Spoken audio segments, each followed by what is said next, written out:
Esta semana se cumplieron los 100 días de gobierno de Pedro Castillo, el profesor de Chota que, por circunstancias diversas, sociales, políticas, soy el presidente del Perú.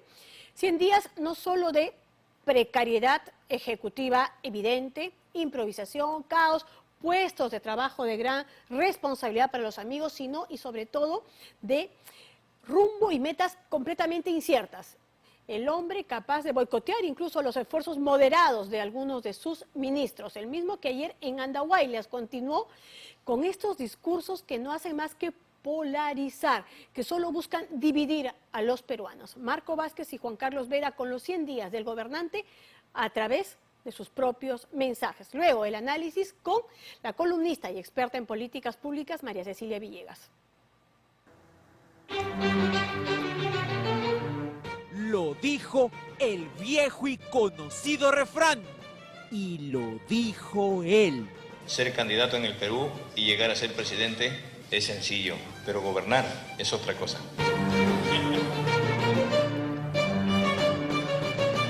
Cien días con sabor a 100 interminables meses de problemas e incompetencia.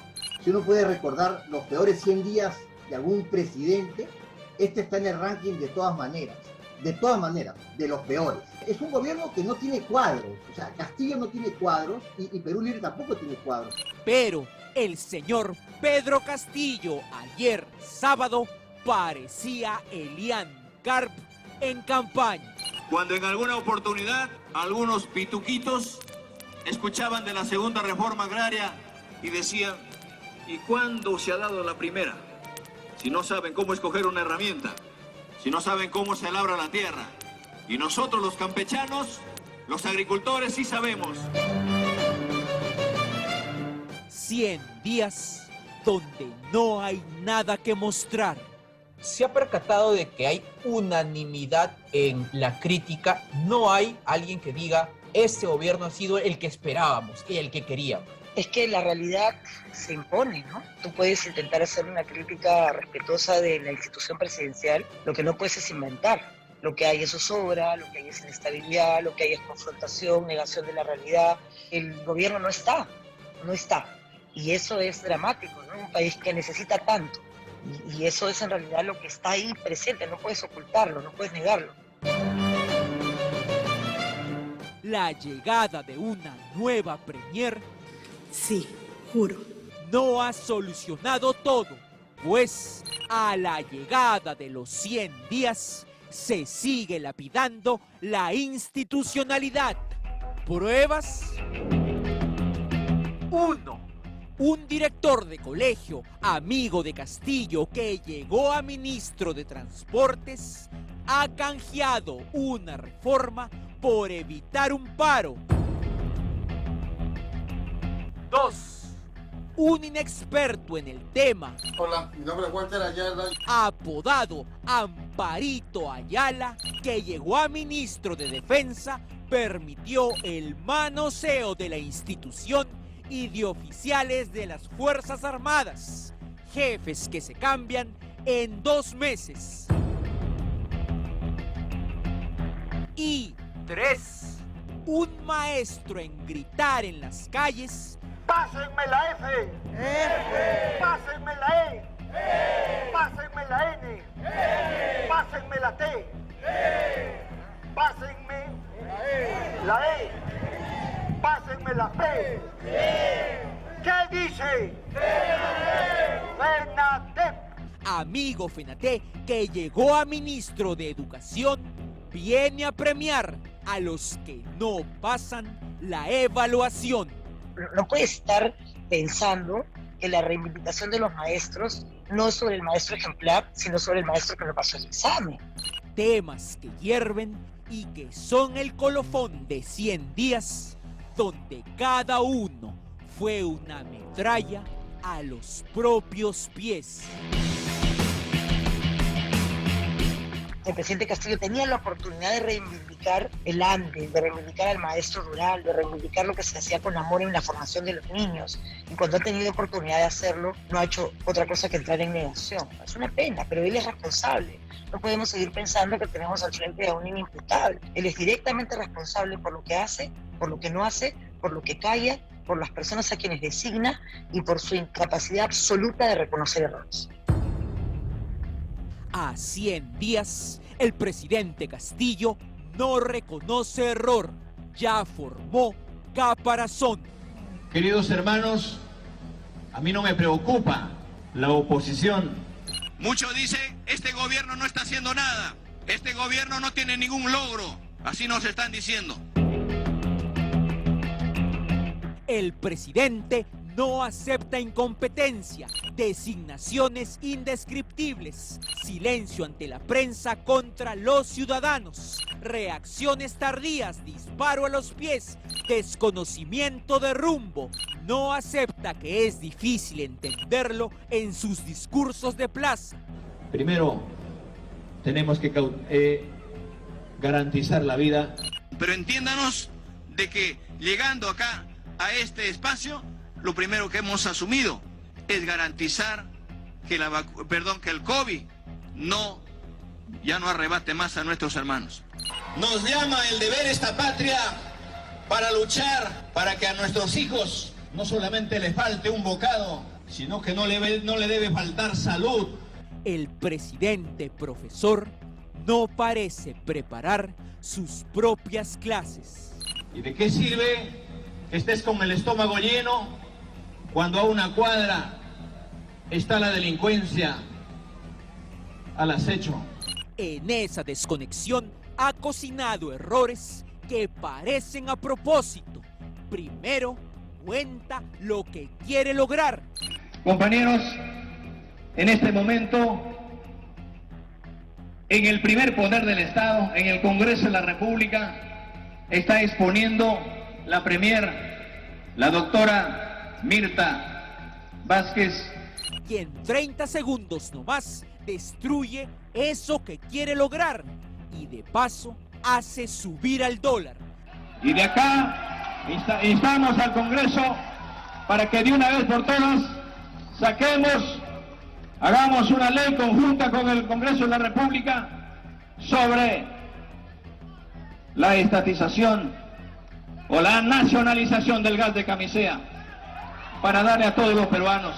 El representante de todos los peruanos no entiende que debe ser ya un hombre de Estado. No entiende que sus palabras pesan per se. El costo del pan no es porque ha llegado Pedro Castillo al gobierno. El costo de la subida del dólar no es porque haya llegado un hijo del pueblo al gobierno. Él dice de que el dólar no sube por él, los precios suben por él. Por supuesto que suben por él, porque el dólar es un termómetro de certidumbre e inestabilidad. Cuando hay incertidumbre e inestabilidad, el dólar siempre sube, como subía en otras épocas. Y si este gobierno no para la subida del dólar, con estabilidad que no la tiene, con certidumbre que no la tiene, da mensajes contradictorios permanentemente, el dólar seguirá subiendo o no bajará. El dólar debería estar en 3.6, 3.7 máximo, 3.7. Está en 4 y ahí se queda. Lo que pasa es que durante décadas que se ha venido gobernando siempre pensando en los de arriba, tienen el temor que en poco tiempo demostremos que los hombres del pueblo sí podemos trabajar para el pueblo. Los del pueblo y los que no lo son, los de arriba y los de abajo, el campo y la ciudad. 200 años de postergación de nuestros pueblos. Dígame cuándo ha llegado un tractor a los demás gobiernos acá. Lima versus las regiones mantienen vigencia en el discurso de un señor presidente que debería dirigirse a una sola persona, los peruanos.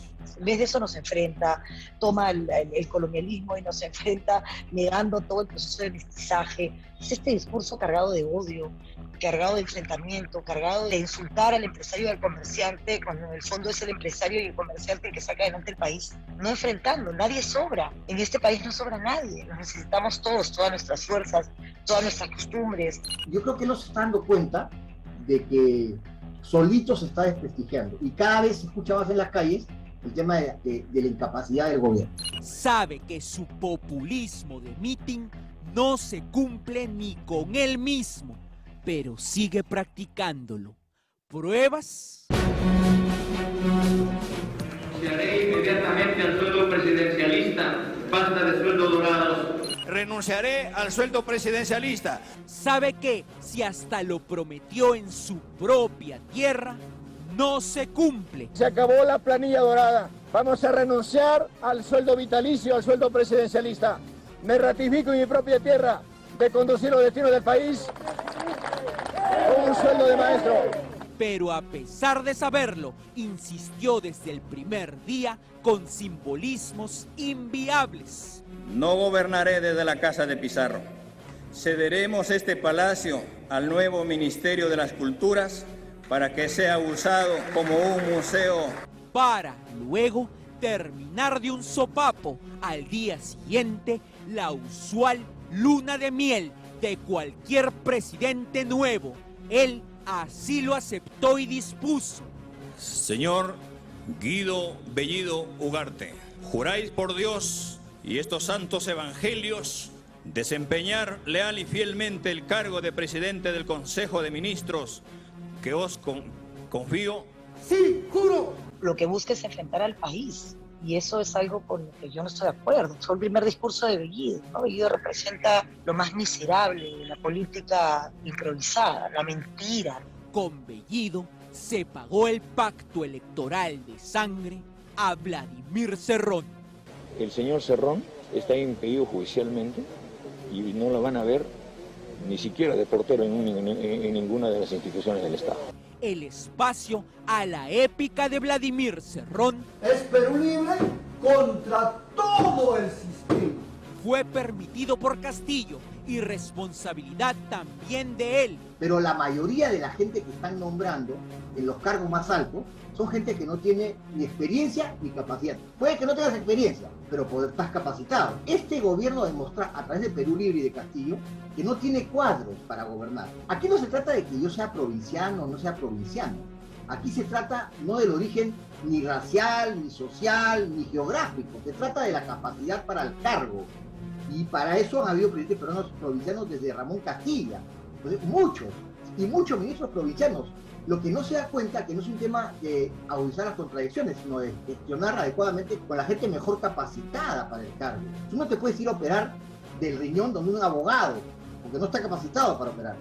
¿Me entiendes? Tú no puedes ir donde un médico para que tenga un contrato de arrendamiento porque no está capacitado para el contrato de arrendamiento, porque no tiene la preparación. Nadie sabe cómo ni por qué Bellido duró tanto. Fueron más de 2 meses perdidos. Bueno, en primer lugar, el primer ministro con el presidente de la República estamos en permanente comunicación.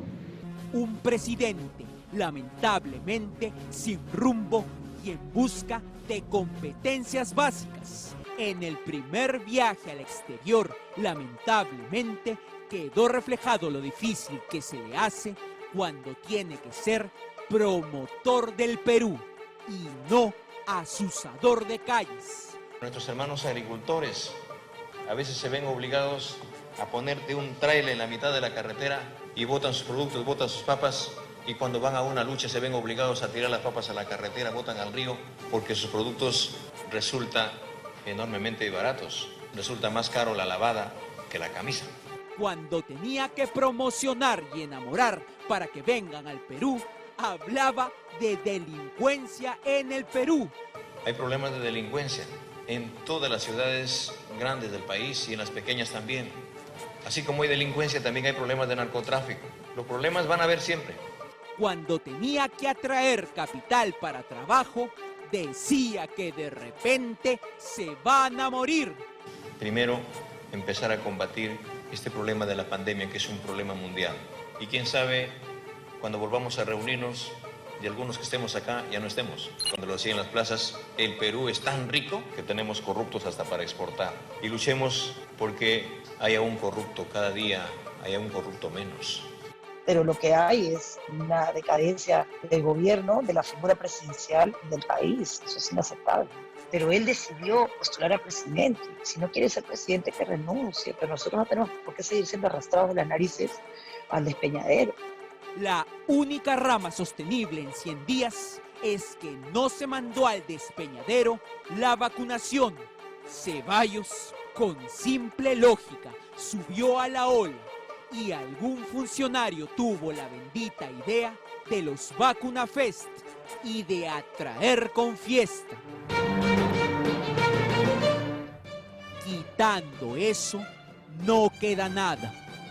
O queda el presidente Castillo. Ganaron, sorprendentemente ganaron.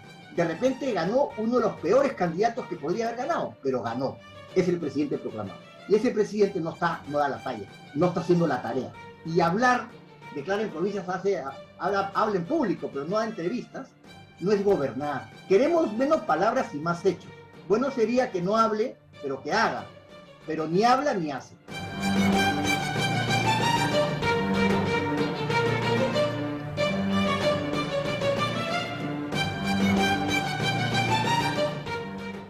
Y ni siquiera es que no haga, como decía el señor Ferrero. El tema es que deshace, ¿no? Deshace todo lo que se ha avanzado, que es lo que también resulta sumamente peligroso. Bien, está con nosotros la